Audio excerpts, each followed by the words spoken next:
ये झारखंड की धरती है, जहां हर पेड़, हर पत्थर कोई कहानी बयां करता है। इतिहास में कुछ नाम होते हैं जिनकी मौजूदगी किताबों में कम और लोगों के दिलों में ज्यादा होती है। बिरसा मुंडा ऐसा ही एक नाम था।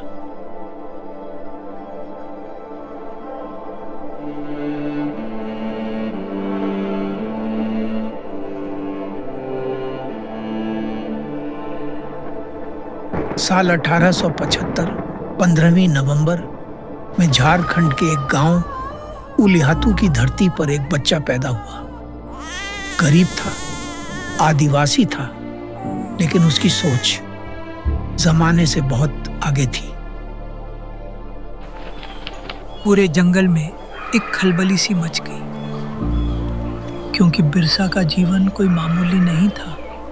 वो अंग्रेजी हुकूमत के खिलाफ एक दहाड़ थी। सलगा गांव में जयपाल नाग की देख रेख में उन्होंने सिर्फ लिखना पढ़ना ही नहीं सीखा, पर सही सवाल करना भी सीखा।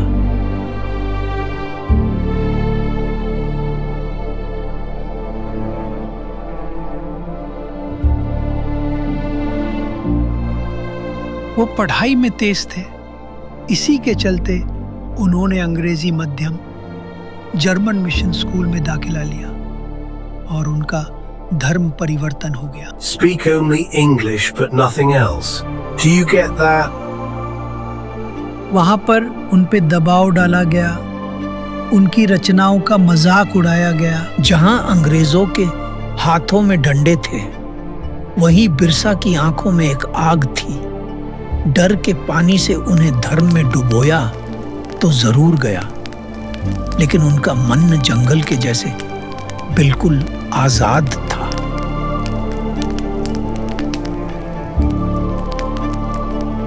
दूसरों के भगवान से मुंह मोड़कर बिरसा ने अपना धर्म बनाया, बिरसाइत।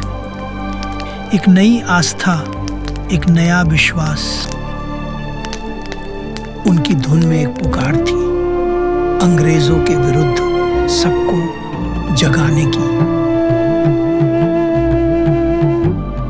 और फिर उन्हें कुछ ऐसा आध्यात्मिक ज्ञान प्राप्त हुआ जिसके जरिए उन्होंने अपने लोगों का मार्गदर्शन किया, जिससे एक नई ऊर्जा ने जन्म लिया।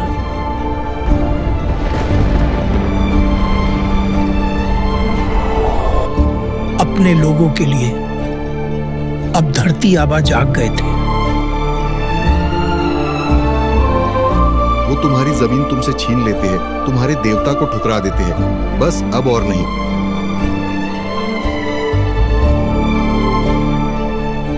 हे धरती आबा, बस अब आपका ही सहारा है।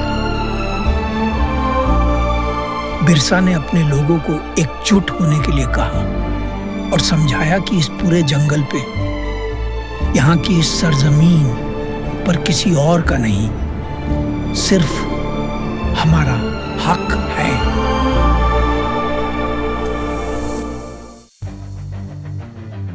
और फिर यहाँ से उलगुलान की शुरुआत हुई। ये सिर्फ विद्रोह नहीं था, ये एक पुनर्जन्म था, जमीन से जुड़ी एक क्रांति। उलगुलान एक महाहलचल, अंग्रेजों के अन्याय और धर्म परिवर्तन के विरुद्ध एक चीख। अब हुआ राज एते जाना, महारानी राज ढूंढू जाना।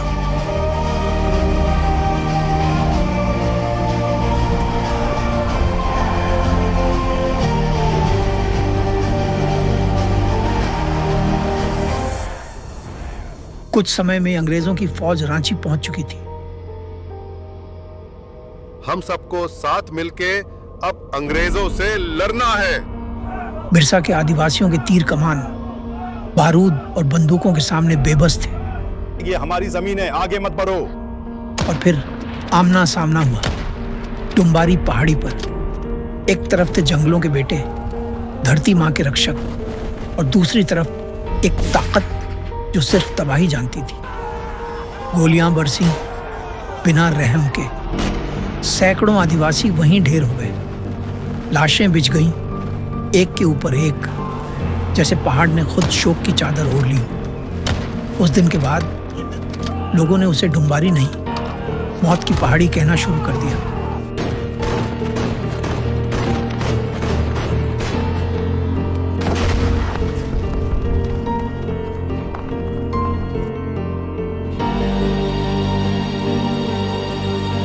बिरसा मुंडा तो किसी तरह वहां से बच के निकल गए, लेकिन इस घटना का उन पे एक गहरा असर हुआ और कुछ ही दिन बाद उनको चक्रधरपुर के जंगलों से गिरफ्तार कर लिया गया।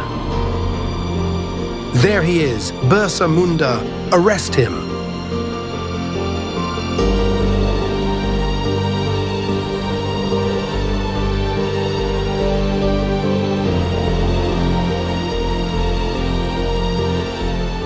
और फिर एक दिन 9 जून 1900 को रांची जेल में उनकी मौत हो गई। उम्र सिर्फ 25 साल। अबू आराज जीते जाना, महारानी राज टुंडू जाना। सरकारी दस्तावेजों में लिखा गया, मौत का कारण बीमारी, पर न कोई जांच हुई न अंतिम विदाई, एक चुप्पी छोड़ दी गई। लेकिन बिरसा की मौत उनकी कहानी का अंत नहीं बनी, वो बन गया एक प्रतीक, हर उस इंसान के लिए जो अपने हक की लड़ाई लड़ता